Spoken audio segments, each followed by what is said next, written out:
Ya, bismillahirrahmanirrahim.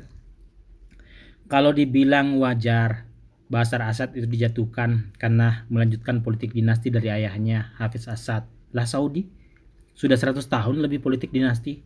Kenapa tidak ditumbangkan? Oke, bukan hanya politik dinasti, tapi Bashar Assad sudah membunuhi dan memenjarakan banyak orang. Lah, yang diperangi dan dipenjara Bashar Assad kan orang-orang jihadis.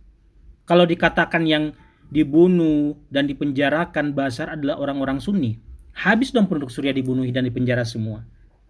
Sunni di Suriah itu hampir 90%, hampir 80%. Jumlah yang Syiah saja itu masih kalah dengan populasi Kristen yang 10%. Syiah itu hanya 7-8%. Itu juga hanya berkonsentrasi di beberapa titik saja dan tidak strategis. Tidak ada menteri-menterinya Bashar Assad yang Syiah. Buktinya hanya Bashar Assad sendiri yang dijatuhkan. Menteri dan Perdana Menterinya, bahkan panglima militernya Assad aman semua. Tidak ada yang merasa perlu melarikan diri. Jihadis juga, kalau ke Saudi, juga akan diperangi dan ditangkapi sama Raja Salman. Tokoh Al-Qaeda pernah bilang, Saudi itu adalah kuburan para ulama. Ulama yang dia maksud adalah ulama-ulama yang mendukung jihadis, mendukung Al-Qaeda dan ISIS. Hizbut Tahrir yang rada moderat saja itu dilarang di Saudi kok. Memangnya kalau Al-Jaulani ke Saudi, petantang-petenteng bawa senjata dan menerapkan khilafah, apa tidak ditangkapi dan dipenggal oleh Saudi? Tapi kenapa Saudi tidak dijatuhkan dan diserang kelompok jihadis? Jawabannya mudah. Tidak perlu pakai banyak mikir, tidak perlu pakai teori-teori hubungan internasional yang jelimet, tidak perlu jadi analis geopolitik dulu. Kau sebagai raja, presiden, kaisar, emir, kanselir atau apapun namanya, selagi pro Amerika dan pro Zionis, minimal diam, tidak usah ikut campur. Negaramu aman, apapun bentuknya.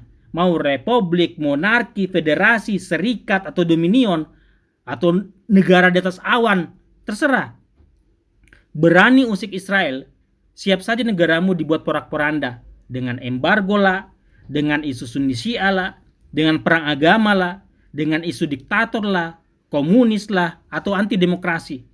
Lihat bagaimana Bung Karno ketika terang-terangan anti Amerika dan anti Inggris di depan Majelis Umum PBB. Dia dijatuhkan dengan isu diktator dan komunis. Iran, apa dimusuhi atas alasan Syiah? Bukan. Azerbaijan yang 90% Syiah tapi pro-Zionis aman, tidak dibunuhi. Dan jangan bilang Ilham Aliyev presidennya itu baik hati dan ramah.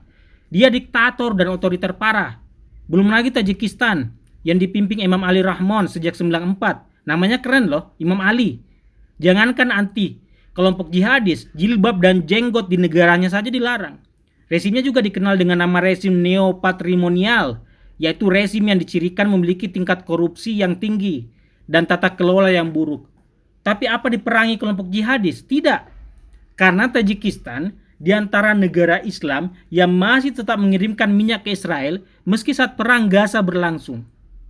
Jadi poinnya adalah, apa negaramu atau pemimpin negaramu itu anti-Zionis dan anti-Amerika atau tidak?